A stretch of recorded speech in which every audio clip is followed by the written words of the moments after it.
আসসালামু আলাইকুম ভিউয়ার্স, আপনারা সবাই কেমন আছেন? আশা করি ভালো আছেন। আলহামদুলিল্লাহ আমরাও অনেক ভালো আছি। তো আজকে আরেকটি সিম্পল রেসিপি নিয়ে আপনাদের মাঝে চলে আসলাম। আজকে আমি আপনাদের কচুর লতি রান্না করা দেখাবো।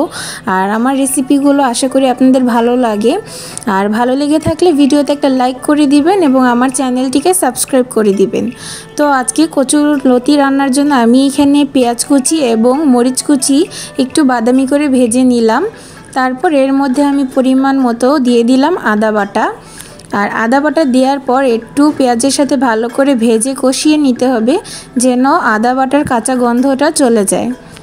তো আমি এগুলোকে ভালো করে কষিয়ে নিচ্ছি ভুনা করে। তারপর এর মধ্যে আমি পরিমাণ মতো লবণ দিয়ে দিলাম।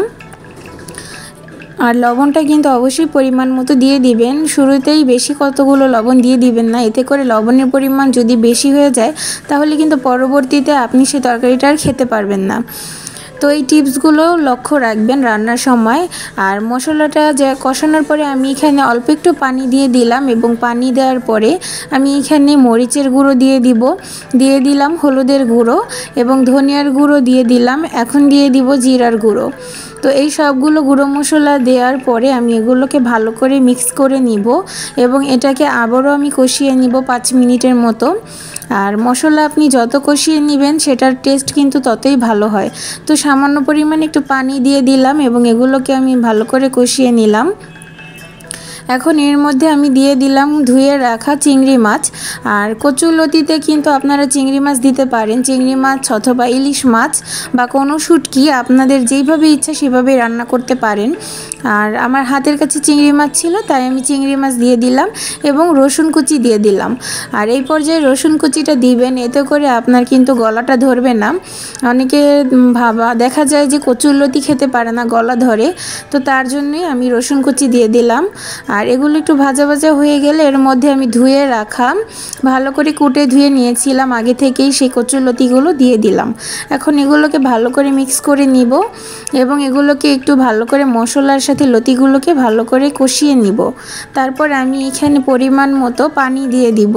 আর অবশ্যই পানিটা পরিমাণ মতো দিবেন, বেশি পরিমাণে পানি দিবেন না।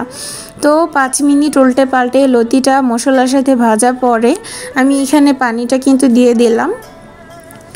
আর পরিমাণ মতোই পানিটা দিয়ে দিলাম। এরপর আমি এটাকে আবারও ভালো করে নেড়ে চেড়ে তারপরে ঢাকা দিয়ে ঢেকে রান্না করব 10 মিনিট।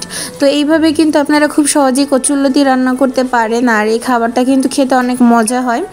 আর যারা এখনও আমার চ্যানেলটিকে সাবস্ক্রাইব করেননি তারা কিন্তু অবশ্যই আমাদের চ্যানেলটিকে সাবস্ক্রাইব করে দিবেন এবং পাশের বেল বাটনটি প্রেস করে দিবেন।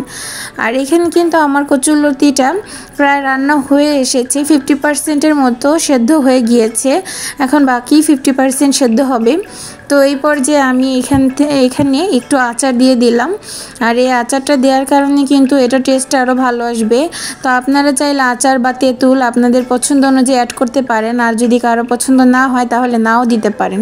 তো ভিডিওটা ভালো লাগলে অবশ্যই লাইক করবেন। আল্লাহ হাফেজ।